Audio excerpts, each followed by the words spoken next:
എങ്ങനെയുണ്ട് ഈ ആരാധകരുടെ ഒരു കടന്നുകയറ്റം? എന്ന് പറയുമ്പോൾ അല്ല അവരെ സപ്പോർട്ട് ഉണ്ടാട്ടോ നമ്മള് ഭയങ്കര സപ്പോർട്ട്. നമുക്ക് യൂട്യൂബിൽ നമ്മള് സ്കിറ്റ് വന്നു കഴിഞ്ഞാല് മറ്റു സ്കിറ്റുകളെ അപേക്ഷിച്ചിട്ട് മോശം കമന്റ്സ് ഇല്ല എന്നല്ല, കാരണം അതിന് ആളുകൾ ഉണ്ടാവുമല്ലോ. പക്ഷെ നല്ല ഒരുപാട് നമ്മള് കോംബോ ഇഷ്ടപ്പെടുന്ന ആളുകളുണ്ട്, നമ്മള് സ്ലാങ് ഇഷ്ടപ്പെടുന്ന ആളുകളുണ്ട്. കോഴിക്കോട് സ്ലാങ്ങിന്റെ ഫാൻസ് നല്ല സപ്പോർട്ട് ഉണ്ട്. കോഴിക്കോട് ബീച്ചിലൊക്കെ ഓടി വന്ന് സെൽഫി സെൽഫി എടുക്കും എന്ന് പറയും. എവിടെ പോയാലും ഏതെങ്കിലും ഒരാളെങ്കിലും തിരിച്ചു അത് ബമ്പർ ചിരി കൊണ്ടാണ് സത്യം. അതിൽ മഴവിൽ മനോരമയോടും ബമ്പർ ചിരി ഉദ്ഘാടനത്തിനൊക്കെ പോയി, കൊറേയൊക്കെ പോയി. എന്താ ചെയ്യാ, അങ്ങനെയൊക്കെ ചെറുതായിട്ടൊക്കെ പോകും. വായ തുറന്നാലമ്പ, അതുകൊണ്ട് പോയി. കുറെ ഉദ്ഘാടനങ്ങളൊക്കെ കിട്ടി, സ്വീകരണങ്ങളൊക്കെ കിട്ടി. ഈ ഷീൽഡൊക്കെ എന്ത് ചെയ്യുന്നു? ഷെൽഫൊക്കെ നിറച്ചിങ്ങനെ നിറച്ച് വെച്ചിട്ടുണ്ട്. കാണുമ്പോൾ ഭയങ്കര സന്തോഷം. ഈ കോഴിക്കോട് സ്ലാങ് പിടിക്കാം, അല്ലെങ്കിൽ ഇപ്പൊ സാധാരണ പണ്ടൊക്കെ സ്കിറ്റ് ഉണ്ടാകുമ്പോൾ നമ്മൾ അച്ചടി ഭാഷയല്ല സംസാരിക്കുക. സ്കിറ്റിന് തന്നെ ഒരു ഭാഷയൊക്കെ ഉണ്ടായിരുന്നു ആളുകൾ സംസാരിക്കുന്നത്. ഈ കോഴിക്കോട് സ്ലാങ്ങിനെ പിടിക്കാന്നുള്ള ആദ്യമായിട്ടുള്ള ഐഡിയ ഞങ്ങളിങ്ങനെ വർത്താനം പറയുന്ന അതിലാണല്ലോ. അപ്പൊ പിന്നെ വേറെ ഭാഷ പിടിക്കണം എന്നുള്ളൊരു ചിന്ത ആദ്യം തൊട്ടേ നമ്മൾ സ്കിറ്റ് ചെയ്യുന്ന സമയത്ത് ഇതേപോലെ ഞാൻ വീഡിയോ ചെയ്യുന്ന സമയത്ത് കോഴിക്കോട് സ്ലാങ്ങിലെ സംസാരിച്ചു. നമ്മളെ ഫസ്റ്റ് സ്കിറ്റ് അതാണ്. ഞാനും എന്റെ കൂടെ ഉള്ള പേരും കൂടെ അതേ സെയിം ക്യാരക്ടർ എടുത്താൽ കോഴിക്കോട് സ്ലാങ്ങിൽ ഫസ്റ്റ് സ്കിറ്റ് ചെയ്തു. അത് ഫസ്റ്റ് സ്കിറ്റ് ബമ്പറായിരുന്നു. ബമ്പറായപ്പോൾ ജഡ്ജസ് പറഞ്ഞതും അവിടെ ഫ്രഷ് ആയിട്ട് അപ്പൊ കോഴിക്കോട് സ്ലാങ്ങിനോട് ആളുകൾക്ക് ഒരു ഇഷ്ടമുണ്ട്, അതിന് കുറെ കമന്റ്സ് ഒക്കെ വന്നപ്പോൾ അവര് അത് തന്നെ പിടിച്ചോളാൻ പറഞ്ഞു. അങ്ങനെ തന്നെ നമ്മളത് മെയിൻറ്റെയിൻ ചെയ്തു. ഹരീഷേട്ടനൊക്കെ സ്കിറ്റ് ചെയ്ത് പിന്നെ അതിന് ശേഷം പിന്നെ കോഴിക്കോട് സ്ലാങ് അശ്വിൻ അമ്മ ഇവർക്ക് ആളുകൾ പിന്നെ ബമ്പർച്ചിരിയിലേക്ക് വന്നപ്പോൾ അശ്വിൻ അമ്മ കോംബോ ഓഫ് സ്ക്രീൻ എങ്ങനെയാ? സ്ക്രീൻ എങ്ങനെയാന്ന് ചോദിച്ചാ ഇതൊക്കെ വരുമല്ലോ, കുഴപ്പമില്ല. നമ്മളെന്തിനാ മറ്റുള്ളവരുടെ ജീവിതം? നിങ്ങൾക്ക് നിങ്ങളല്ലാതെ ഇഷ്ടമുള്ള വേറെ ഏതാ പേരുള്ളത്?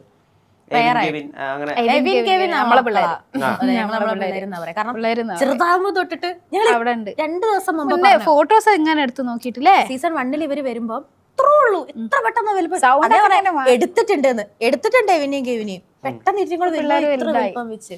പിന്നെ ശിവപ്രസാദ്, അരുൺ ബെല്ലാൻഡ്, നമ്മളെ നല്ല കട്ട രാധികേച്ചി ഉണ്ട്, അഖിലേഷ് ഉണ്ട്, ഞങ്ങളെ തള്ളേന്നേ വിളിക്കുള്ളൂ, എന്നാലും പിള്ളേരെ രാധികേച്ചി ഉണ്ട്. അങ്ങനെ കുറെ പേര്, അനു, അങ്ങനെ കുറെ പേര്. സ്റ്റാൻഡപ്പ് ഒക്കെ ചെയ്യണം ആഗ്രഹിച്ചിട്ടുണ്ടോ? സ്റ്റാൻഡപ്പ് കോമഡി സ്റ്റാൻഡപ്പ് പക്ഷെ നമുക്ക് ചേരുന്ന ഒരു സാധനമല്ല സ്റ്റാൻഡപ്പ്. സ്റ്റാൻഡപ്പ് ചെയ്ത് നമുക്ക് നിന്നിട്ട് പറയണേ, നമുക്ക് ഇങ്ങനെ വെറുതെ ഇരുന്ന് പറയാം. ഇപ്പൊ തന്നെ അവിടെ തൊട്ട് ഇവിടെ തൊട്ട് ഇവിടെ അത് പറഞ്ഞു വെറുതെ നിന്ന് ചെയ്യാന്ന് പറയുമ്പോ അത് വെറുതെ നിന്ന് ചെയ്യാൻ അത് ഭയങ്കര ബുദ്ധിമുട്ടാ. ഒരാളെ തന്നെ ഫോക്കസ് ചെയ്ത് ഇതാകുമ്പോ ഒരാൾക്ക് പോയാൽ അങ്ങനെ അങ്ങോട്ടും ഇങ്ങോട്ടും തമ്മിലുള്ള പ്ലേ. ഭയങ്കര ഇങ്ങനെ തമാശയും കാര്യങ്ങളൊക്കെ പറഞ്ഞു നടക്കണ നിങ്ങൾ സീരിയസ് ആയിട്ട് എടുക്കാത്ത സന്ദർഭം ഉണ്ടായിട്ടുണ്ടോ? എത്രയോ അങ്ങനെ ഉണ്ടായിട്ടുള്ളൂ. എന്ത് കാര്യം ഞങ്ങൾക്കൊരു വിഷമം വന്നാൽ അത് വിഷമല്ല, ഞങ്ങൾക്ക് വിഷമങ്ങളും ഇല്ല പ്രശ്നങ്ങളുണ്ടല്ലോ. മറ്റേ എനിക്കൊന്ന് ഹോസ്പിറ്റലിൽ കൊണ്ടുവന്നില്ല, ഇത്രയും നേരം മനസ്സിലായില്ല. അതാ ഞങ്ങളെ അവസ്ഥ. കാരണം ഞങ്ങൾ അവിടെ വിഷമിച്ച് നിൽക്കലേ ഇല്ല. ഇനിയിപ്പോ അഥവാ ഞങ്ങൾ ഒരു എക്സാമ്പിൾ, പേരൊന്നും പറയണ്ട, എനിക്ക് ആ സന്ദർഭം മാത്രം പറഞ്ഞാൽ മതി. നമ്മളിപ്പോ വിഷമിച്ചിട്ട് ചില സമയത്ത് സ്കിറ്റ് ഒന്നും ആവാത്തപ്പോ നമ്മള് കരയും. കാരണം നമ്മൾ മനുഷ്യന്മാരാണല്ലോ. കാട്ടി പോലെ കരയും. പറഞ്ഞ കരയുമ്പോ ചില ആൾക്കാർ മുടി സ്ട്രൈറ്റ് ചെയ്യാൻ പറ്റും, ജീൻസ് ഇട്ട് വന്നിക്കുന്നല്ലോ, ഓടി അവിടെ വെറുതെ കരയാണ്, അഭിനയിക്കാൻ എണീറ്റ് പോകുന്ന പറയും. ഓർമ്മയില്ല നമ്മൾ സോഫയിൽ ഇങ്ങനെ കരയുന്ന സമയത്ത് നിങ്ങൾക്കോ എന്നിട്ട് ഓവർ ആക്ഷൻ കാണിക്കാതെ എണീറ്റ് പോടി അങ്ങനെ അറിയാം. കാരണം ഞങ്ങൾ അങ്ങനെ നിക്കല്ലേ, ഇങ്ങനെ ഇപ്പൊ ടെൻഷനും കരഞ്ഞൊരു 10 മിനിറ്റ് ഞങ്ങൾ അപ്പൊ തന്നെ ചിരിച്ച് വൈബായിട്ട് പോകട്ടോ. അത് വേറെ കാര്യം, ഓരോ പറഞ്ഞിട്ടും കാര്യമില്ല. ഈ സ്കിറ്റിന്റെ പ്രാക്ടീസ് അത് എത്ര സമയം എടുക്കും? നിങ്ങൾ എത്ര നേരം പ്രാക്ടീസ് ചെയ്യും? നമ്മൾ രാവിലെ പോയി വൈകുന്നേരം വരെ നമ്മള് അവിടെ സ്റ്റുഡിയോയിലാണ് പ്രാക്ടീസ്, ഗ്രൂമിങ്, പ്രാക്ടീസ് ഒക്കെ. പിന്നെ പിറ്റേന്ന് അതേപോലെ അങ്ങനെ 4 ദിവസം നമ്മൾ ഇവിടെ പോകുമല്ലോ. പോയിട്ട് നമ്മളിങ്ങനെ പ്രാക്ടീസ് ഓരോ സമയങ്ങളും. ഞങ്ങള് റൂമിൽ വന്നു കഴിഞ്ഞാല് ചിലപ്പം നമ്മളെ കൈ കിട്ടാത്ത സ്കിറ്റൊക്കെ 1 മണി 2 മണി വരെയൊക്കെ ഇരുന്ന് പ്രാക്ടീസ് ചെയ്യും. കാരണം മോനുള്ളതുകൊണ്ടേ മോനെ ഉറക്കിയിട്ടൊക്കെ ഇരുന്ന് പ്രാക്ടീസ് ചെയ്യും. പണിയായിട്ട് അങ്ങനെ തോന്നിട്ടോ? ഒരു ഭയങ്കര എന്തോ ഹാർഡ് വർക്ക് ചെയ്യുന്നു അങ്ങനെ തോന്നിയിട്ടുണ്ടോ? സ്ക്രിപ്റ്റില് വർക്ക് ചെയ്ത മറ്റേ ഇതെനിക്ക് പാഷനാണ് അങ്ങനെ പറയുന്നത്. ചില സ്കിറ്റ് ഒന്ന് സെറ്റ് ആവാണ്ട് അവള് അടുത്ത ഷെഡ്യൂൾ വരണ്ട, ഞങ്ങൾ അടുത്ത ഷെഡ്യൂൾ ആവുമ്പോ പെട്ടിയും തൂക്കി ഞങ്ങൾ എങ്ങനെയാ അടുത്ത ഷെഡ്യൂൾ കാരണം ഭയങ്കര സത്യം സ്ട്രെസ്സാ. കാരണം തലേന്ന് നമുക്ക് ക്ലൈമാക്സ് ഇല്ലാത്ത അവസ്ഥകൾ ഉണ്ടാവും. പിറ്റേന്ന് കളിക്കണം, ക്ലൈമാക്സ് ഇല്ലാതെ അത് പഠിക്കണം, പഠിച്ചാലല്ലേ കയറാൻ പറ്റും, നമുക്ക് ഓർമ്മയിൽ നിൽക്കണ്ടേ. അങ്ങനെ ബുദ്ധിമുട്ടായിട്ട് മേക്കപ്പ് ഒക്കെ ഇട്ടിട്ട് ക്ലൈമാക്സ് കിട്ടിയിട്ട് പോയി കളിച്ചിട്ടുണ്ട്. അപ്പം അത് നമ്മുടെ ഏത് സ്കിറ്റ് ആയിരുന്നടാ, ലാസ്റ്റ് ക്ലൈമാക്സ് ഇങ്ങനെ ആക്കിക്കോന്ന് പറഞ്ഞിട്ട് ഇതോ ഊണിന്റെ ലാസ്റ്റിലേക്കാ കിട്ടുന്നത്. അതായത് 3 ക്ലൈമാക്സ് ഉണ്ട്, അപ്പൊ ഏത് എടുക്കും അങ്ങനെ ഒരു ഇത്. പിന്നെ അതേമാതിരി ഈ ഇതിന്റെ ചാർലി ചാപ്ലിൻ ആയിട്ടുള്ളതിന്റെ ലേറ്റ് ആയിട്ടാണ്, ലേറ്റ് അല്ല മേക്കപ്പ് ഇട്ടിട്ട് സുഹൃത്തെ രാവിലെ സുഹൃത്തേ അപ്പഴാ കിട്ടിയതാണ്. ഈ ലാസ്റ്റ് നിമിഷം ഇത് കിട്ടുന്ന സമയത്ത് അങ്ങനെ പ്രാക്ടീസ് ചെയ്യാനൊന്നും ഉണ്ടാവില്ല, പറഞ്ഞു നോക്കുവോ? അപ്പൊ പറഞ്ഞു നമ്മള് ലേപ്പിൽ വെച്ച് ഫ്ലോർ കേറുന്ന, ഇനി ലേപ്പിൽ വെച്ചിട്ട് സംസാരിക്കരുതല്ലോ, ബാക്കിൽ പോയി അതാ ടെൻഷൻ ഇന്നറിൽ കേക്കാം. അപ്പൊ ലേപ്പിൽ ഓണായി അപ്പോഴും പ്രാക്ടീസ് ചെയ്യും. ടെൻഷൻ കേറി അത് കഴിയും വരെ ഓരോ ജഡ്ജിമാരെയും പറ്റി ചോദിക്കാം, എന്താ മനസ്സിൽ വരണമെന്ന് ടപ്പെന്ന് പറയണം. മഞ്ജു ചേച്ചി ചിരി ഇങ്ങനെ എടുത്ത് കൈയടിച്ച് ചിരിക്കുന്നു, വവ്വാലിന്റെ ചിരി. നസീർക്ക പാവ അല്ല, ബാക്കി ആരും പാവല്ല എന്നല്ല, പറയാം. അങ്ങനെ കോട്ടയം സങ്കുറു ആണെങ്കിൽ സംഘം ചിരിക്കുന്ന ഒരു പ്രത്യേക ഇവിടെ അടക്കി വെച്ചിട്ട്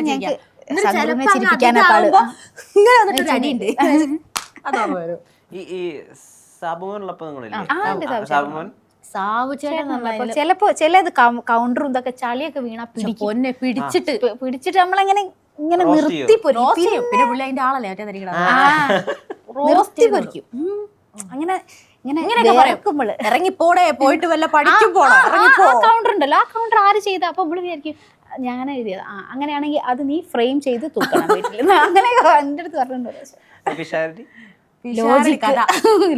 ലോജിക്കും പുള്ളി ഒരു കഥ പറയാൻ തുടങ്ങിയ ആ കഥേന്റെ മുകളിൽ പിടിച്ച് 5 കഥ പറഞ്ഞിട്ടേ നിർത്തുള്ളൂ. പിന്നെ നമ്മൾ പറഞ്ഞ കോമഡി ലോജിക്ക് നോക്കൂ. എന്നുവെച്ചാൽ ഇപ്പം സപ്പോസ് നമ്മളിപ്പോ ഏതോ മരിച്ച കഥ അല്ലെങ്കിൽ കാക്ക എന്തെങ്കിലും ഇടോ മരിച്ച ആളെങ്ങനെയാണോ പുറത്തേക്ക് ഒന്ന് സംസാരിക്കുന്നത്, സംസാരിക്കില്ലല്ലോ, അങ്ങനെയൊക്കെ പറഞ്ഞാലോ ലോജിക്ക് നോക്കൂ. അതുകൊണ്ട് ഞങ്ങക്ക് പേടിയാ.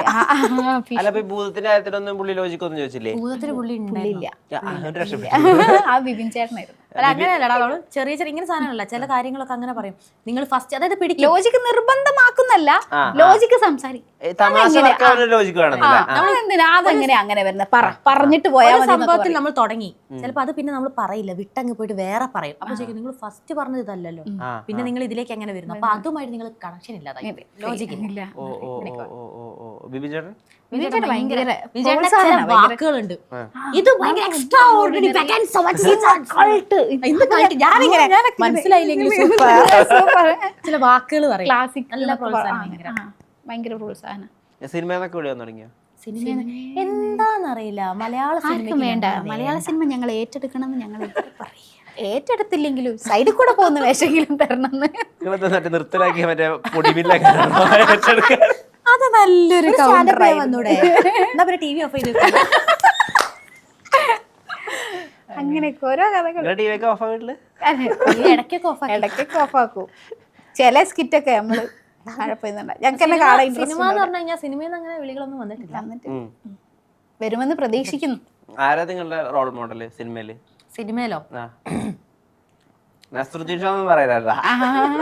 സിനിമയില് റോൾ മോഡൽ എന്ന് പറയാൻ നമ്മള് കഷ്ടപ്പെട്ടാൽ അഭിനയം കണ്ടിട്ട് നമുക്ക് ഭയങ്കര ആരാധന തോന്നി. ഞാൻ എപ്പോഴും എങ്ങനെയാണെങ്കിലും എങ്ങനെ തലകുത്തി ചോദിച്ചാലും ഞാൻ ലാലേട്ടൻ ഫാനാണ്. ഞാനതിന് എങ്ങനെ ചോദിച്ചാലും ഞാൻ ലാലേട്ടൻ, എനിക്ക് പിന്നെ പുതിയ എത്ര പേര് ആരൊക്കെ വന്നാലും എനിക്ക് ലാലേട്ടനോട് ഭയങ്കര ഇഷ്ടമാണ്. പിന്നെ ഫഹദിനൊക്കെ പിന്നെ ഇപ്പൊ നടികൾ ആരെങ്കിലും ചോദിച്ചു കഴിഞ്ഞാൽ ഞാൻ ഇപ്പോഴും ഉർവശി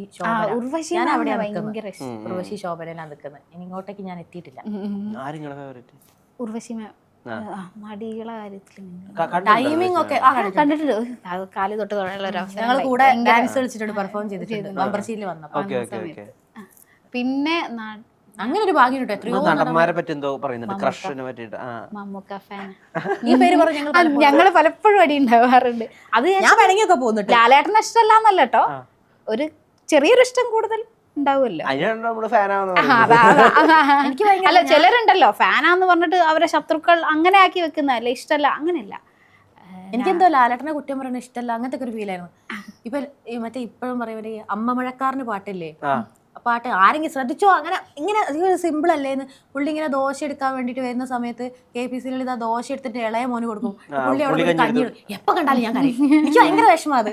ഇവർക്ക് കൊടുത്തില്ല എന്ന് പറഞ്ഞിട്ട് ഞാൻ അങ്ങനെ ഒരു ഇങ്ങനെ ട്രിഗർ ചെയ്യാൻ എനിക്ക് വിഷമം വരും. എനിക്ക് എന്താ അറിയില്ല, പുള്ളി ഇങ്ങനെ അത് വിഷമിച്ച് ഇങ്ങനെ പോകുന്നതാണ് എനിക്ക് എന്തൊരു വിഷമം വരും. ഞാൻ ചിത്രത്തിന്റെ ക്ലൈമാക്സ് ഒന്നും ഞാൻ കാണുമല്ലോ, ഞാൻ അങ്ങനെ വെക്കുക. കാണുകയില്ല, വന്ദനേ കണ്ടിട്ടില്ല, ഇഷ്ടമല്ല. ആളുകൾ വന്നിട്ട് ഇങ്ങനെ എന്താ പറയാ നന്നായിട്ടുണ്ട് അടിപൊളിയായിട്ടുണ്ട് എന്നൊക്കെ പറയില്ല. അപ്പൊ ഇതൊരു പ്രഷറായിട്ട് വരുമോ? അല്ല ഒരു വട്ടം ബമ്പർ അടിച്ചു പിന്നെയും പിന്നെ ഇത് ബമ്പർ അടിക്കണം. കാരണം നമ്മള് അല്ല വേറെ കാര്യം വെച്ചിട്ടെ, അവിടെ നിങ്ങൾക്ക് തരുന്ന 50,000 ഉറുപ്പില്ലേ, അത് അതുപോലെ തന്നെ വീട്ടിൽ കൊണ്ടുപോകാൻ പറ്റുമോ? അതുപോലെ കൊണ്ടിട്ട് എന്താക്കാനാ?